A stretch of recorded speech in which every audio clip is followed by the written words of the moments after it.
Hi, hey, hello, and welcome back to this week's edition of TMA from Engadget. My name, once again, is Matt Smith, bringing you the biggest, most interesting tech stories of the last 7 days, with nary a mention of Black Friday. No, that won't happen for another year, thank God.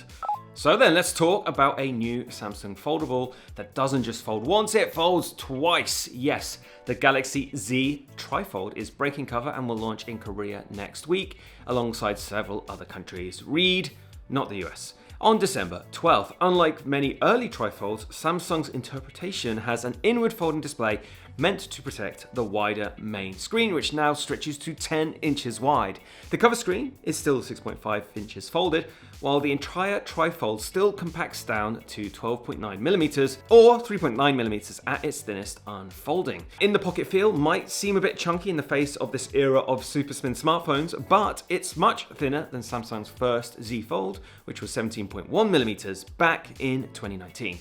Arguably, the sales pitch is, this is a 10-inch tablet with an almost correct screen ratio, all crammed in to your favorite smartphone factor. Yes, no more square displays. The phone will run on a custom Snapdragon chip with a 5600 mAh battery and support for 45 watts super fast charging. Other specs make it seem similar to the Z Fold 7, including a 12 megapixel ultra-wide, a 200 megapixel wide angle, and a 10 megapixel telephoto.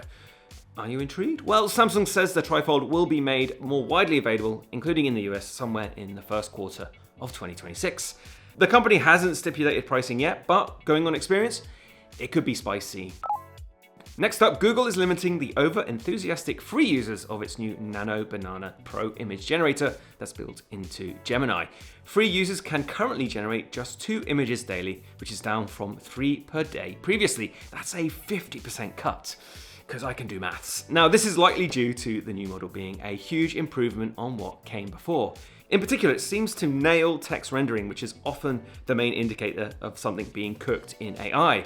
That's better improved and can even render legible text on top of an existing image. It can also blend multiple elements and images into a single composition, supporting up to 14 images at once.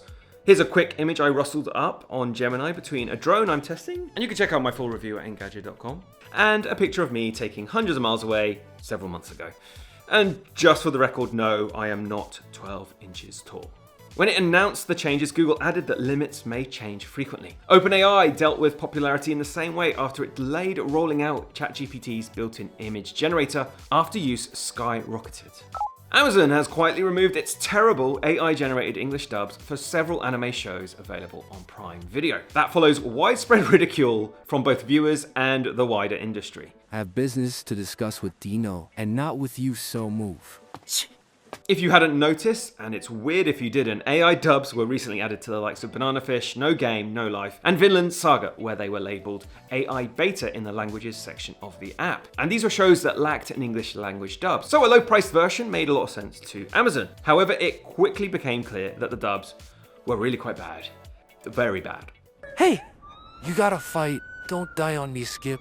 Don't leave me, please. And rest assured, there might not be that much tech news this week, but we've got plenty of fresh reviews testing out the latest tech over at Engadget. Now, alongside the just mentioned Antigravity A1 drone, Nikon has a new full-frame camera designed for cinematic filming. The Nikon ZR could be a breakthrough for content creators, largely because it incorporates RED's technology, a company now owned by Nikon.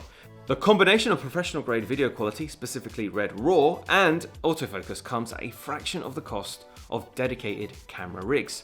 Now, there are some compromises on things like battery life and the lack of a viewfinder, but the ZR arguably offers the best quality video for the money. It's priced at $2,200. Make sure to check out our full verdict over at Engadget.com. And if you haven't already clicked out to see that review, how dare you? I did ask you to. But thank you for watching along. We'll be back here same time next week. Have a fantastic weekend. See you next time.